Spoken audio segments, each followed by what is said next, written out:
Hi, thanks for tuning in. I have all these brilliant ideas of things that I want to say, and then I don't plan them out, of course. And so when I get myself into this position of being in front of the camera, my mind tends to wander and go off in all sorts of directions and doesn't come out very thought out. So instead, I read other people's thoughts because they are thought out. I think what I will do for right now is read um, from Lawrence Ferlinghetti's book, Coney Island of the Mind. This is a 50th anniversary edition of that seminal book.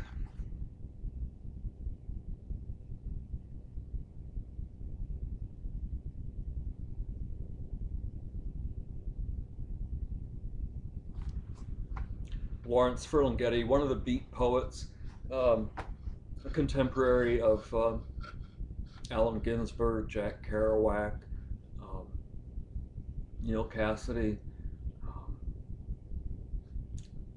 loads of other hip, famous people that I'm forgetting to credit for having been part of that movement. Anyway, uh, I especially like this poem. It was one of the first poems that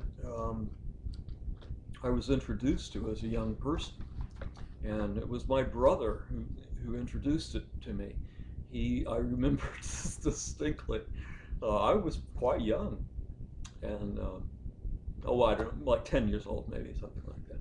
And my brother and I were standing in the den of my parents' home, and he pulled this book off the shelf, which was A Coney Island of the Mind, and he said, "Check out this poem. It's really cool." And I think one of the reasons why that has impressed me so much is because my brother was the sort of person who managed to get a high school degree, but only because my father went and threatened everyone in the public school system. And in return, they agreed to give my brother a high school diploma along with D minuses for English throughout his high school years. I guess it was back in the day when having a high school diploma meant something. I don't know. Anyway, um, so I'm impressed by now my brother's ability with the English language, which is uh, quite um, unique. He has a bit of intelligence there that is a bit beyond mine. Most people don't see. Most people would dismiss him as sort of a hillbilly cracker, and I think that's probably the image he likes to convey. But behind that hillbilly cracker exterior, there lies a hip San Franciscan. This is called Junkman's Obbligato, and I won't read the whole thing, but I'll just read the first page or so. Let's go. Come on. Let's go.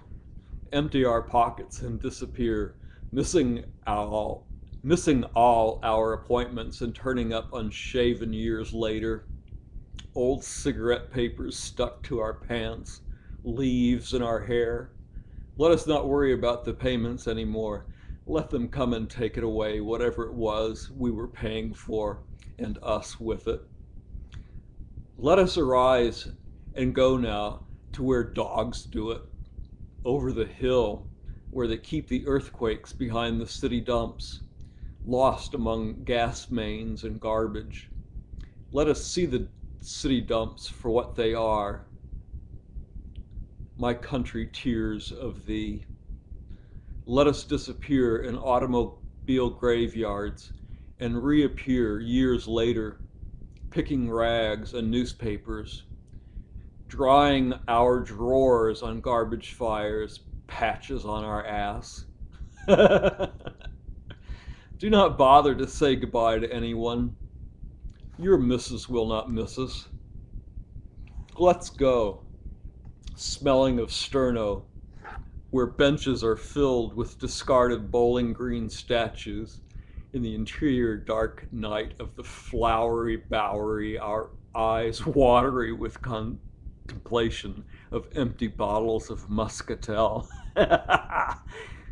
Let us recite from broken Bibles on street corners, follow dogs on docks, speak wild songs, throw stones, say anything, blink at the sun and scratch and stumble into silence, diddle in doorways, no whores third hand after everyone else is finished, staggered befuddle into East River sunset, sleep in phone booths, puke in pawn shops, wailing for a winter overcoat. Let us arise and go now.